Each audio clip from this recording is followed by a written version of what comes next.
What's going on, everybody? It's Thursday, July 1st, 2021. It is 4:30 p.m. Um, yeah, so let me start that over.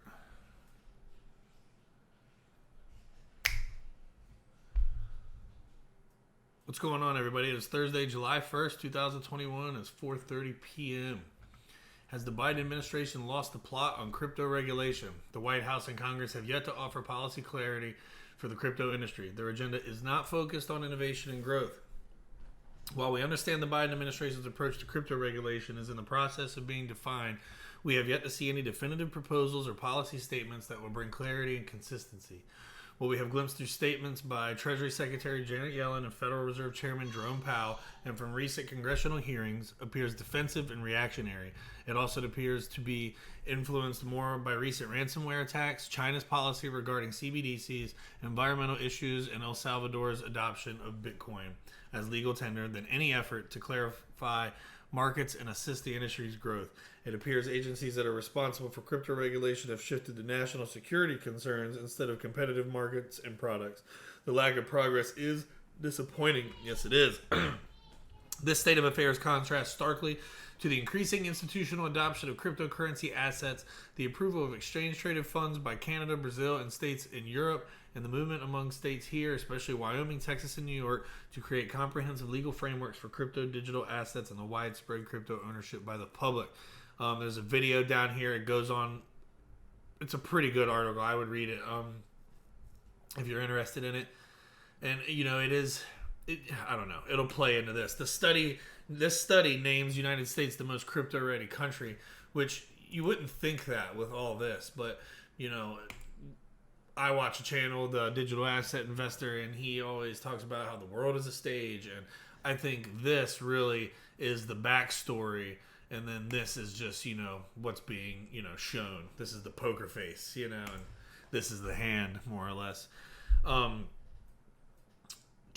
It says cryptocurrencies like Bitcoin and Ether are considered to be commodities by the United States Community Futures Trading Commission and the Securities Exchange Commission. Despite not having a clear regulatory framework on cryptocurrencies, the United States has positioned itself as the most crypto-ready nation in the world based on certain metrics like Google searches, crypto ATM saturation, and legislation. The Crypto Ready Index gave the United States a top score of 7.13 out of 10. In terms of ATMs, U.S. is leading the way by far. It talks about how U.S. law allows for ownership of crypto and its use in banks. And there has been a 140% increase in searches for cryptocurrency in the past year. So it's interesting. I've always been of the mindset that I think we're appearing to be behind, and that's because we're the ones who are going to flip the switch. But that is for a different video. Excuse me. House Committee reviews cryptocurrency risk and regulations in a hearing. Go through some of the bullets here. One of the guys was quoted as saying, cryptocurrencies are highly volatile, so if one person makes $1 million and retires at age 45 and 9 lose $100,000, Coinbase makes money and one millionaire goes on TV, says how wonderful it is, and 9 others do not retire with dignity but instead become eligible for Medicaid. He also quipped that the California lottery would make a better bet than blockchain, which I think is ridiculous. Cryptocurrency is something you can bet on, but if people want to have the animal spirits to take risk, I'd prefer they invest in equity markets or support the building of American companies. You mean like blockchain companies? Or the California lottery to support the schools in my state? I'm not even going to get into that statement. I don't live in California. I live in Florida. But anyway, over the last few years, I've been fortunate to meet with many great crypto and blockchain innovators. A common refrain during our discussion is that they so badly want to develop their crypto and blockchain ideas right here in the U.S., but they don't because of continuing uncertainty with crypto regulation. And what people don't realize is that sends the developers. The companies have to leave here sometimes, and then even to get the developers and stuff, it becomes like, you know, they're just driving it all out of here. This is a piece by the BIS, one of their working papers. Has some interesting stuff. It talks about cryptocurrencies and their uses, developers, what's the motivation of a cryptocurrency owner, do they really hodl, how does education differ across the platforms, And just some of the stats that they go over here is crypto investors tend to be young, educated, and high income, are likely to have experience of using digital finance, but do not seem motivated by distrust in fiat or regulated finance. They're looking at the role of knowledge acquisition about the technology has limited impact. For example, in recent years, a gender gap in crypto ownership has emerged while knowledge has actually converged. The results show that hodling has become more pervasive. For the most recent data, owning a cryptocurrency in 1 year increases the probability on average of owning a cryptocurrency in the next year by more than 50%.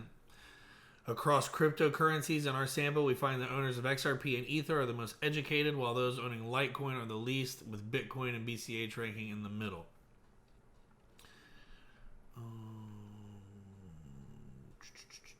And I guess that's it. I thought there was 2 more pieces to this, but I guess not. So yeah, that's interesting. And remind you, this is some stuff that the BIS put together. So that's the Bank of International Settlements, which is the central bank of central banks. Leaning into the regulation side of things. Kazakhstan to now introduce new energy fees for crypto miners in 22. I'm not going to read that, but that news is, a lot of people have talked about how that is something that's going to affect a lot of this proof of work stuff, is when the miners start getting taxed for energy consumption and stuff. Because Binance-owned Indian exchange taps TRM Labs for anti-fraud management. Again, not going to go through all this, but they're offering tools for wallet screening, transaction monitoring, and investigations. The monitoring capabilities extend to Ethereum, Binance Smart Chain, Dogecoin, Cardano, and Polygon networks, among others. They're committed to detecting and preventing illicit activity in the face of uncertainty. So just keep in mind, this whole regulatory thing it's happening, people. UK Chancellor named CBDC on a list of financial reforms for the Treasury. Yeah, I'm not going to go over this too much, but you see the narrative. The CBDCs are coming. The crypto is getting regulated. And what's that going to mean? South Africa to accelerate crypto regulation in wake of scams. And they're really, I don't know how many of these go on. I know they do happen. But I just think it's only to their benefit for the narrative at this point. BaFin licensed DeFi firm Swarm starts onboarding $15 million of pledged liquidity. Swarm Markets, which claims to be the world's first regulated DeFi protocol, says 250 customers have ponied up funds. I'm going to be checking them out just out of curiosity. And this has a little video about, is a regulatory crackdown on DeFi approaching? Check that out if you want. Binance is also deploying a cipher trace tool for travel rule compliance. The announcement comes as Binance faces regulatory challenges from financial watchdogs in several countries. Guys, I don't know how much clearer it could be. This is not financial advice, but if you don't think regulation is coming, be aware of what you hold. Look at some of the regulatory stuff that is rolling out. Like, will your token survive? Because I'm telling you, a solid chunk of these 10,000 plus cryptocurrencies, thousands of them will die when this all finishes rolling out. And I do believe that. That's not saying that more won't emerge. I think there'll be plenty of them that are just, raging in a great way. But, know what you hold, please, people. Binance said is using crypto intelligence from CipherTrace's Traveler product to help comply with the global travel regulation. Traveler will help Binance detect bad actors on the exchange platform. They released a tool in March to help tackle hacks and fraud by scanning addresses. It's pretty much the same thing. It's just going more into some of the things here. Where's it at? In May, it tapped the company's transaction tracking software to detect hacks and exploits of a decentralized finance application on it. Anyway, that was pretty redundant. My bad about that. Anyway, German law allowing $415 billion investment into crypto takes effect. Huge. Germany's Fund Location Act was introduced in April, approved by Parliament shortly thereafter, permits specialized funds to invest as much as 20% of their portfolios in crypto. Law came into effect today. Should every specialized fund choose to allocate, it would equate to $415 billion. That's huge, guys. Huge. Day one. SoftBank invests $200 million in Brazil crypto exchange Mercado Bitcoin. The company contemplates acquisitions in Argentina, Chile, Colombia, and Mexico. It's not going away, people. Crypto is taking off in Latin America. Another great video. Not going to get into that. And then this is what it all boils down to: is these people at the top, Christine Lagarde. Climate, these are all the central bankers. Climate change can affect financial stability. Our report underlines the fact that the climate policies and swift economic transitions are crucial to limit disruptions to our economies, business, and livelihood. And then when you look here, it says climate-related risks to financial stability are concentrated in certain regions, sectors, and firms.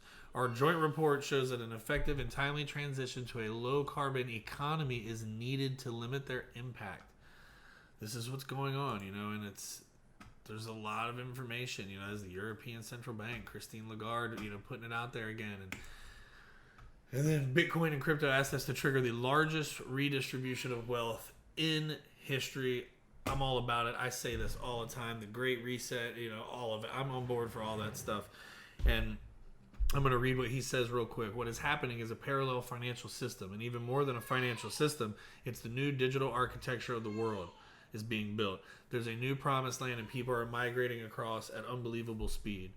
All my old clients and friends from the macro world are now living in this new world. Virtually none of them are left in the macro because the returns are so big.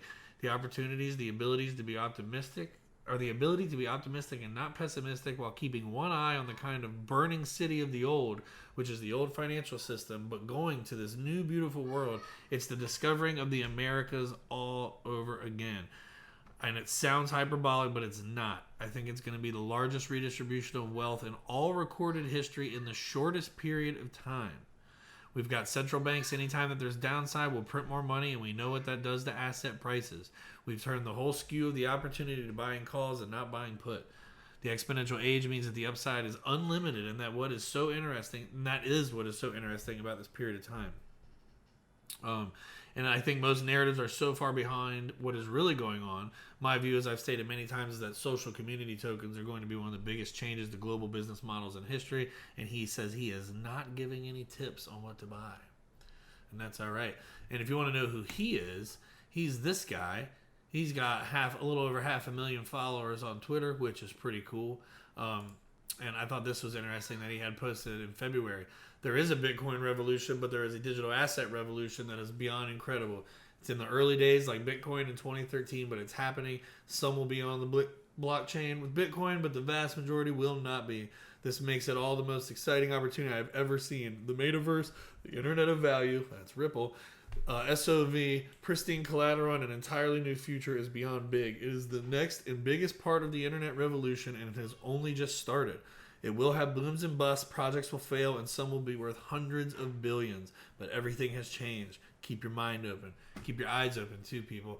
Just to touch base on him again, he's the co-founder and CEO of Real Vision Group. He's an economist, investment strategist, and publisher at the Global Macro Investor. And he's got a pretty cool resume. He worked for some Dow Jones operations going on here. And then, for 5 years, he was the head of European hedge fund sales for Goldman Sachs. So with that, I'm going to end the video. I'm going to try to drop a Ripple XRP video later tonight for those of you who are interested in that. And I'll see you guys then.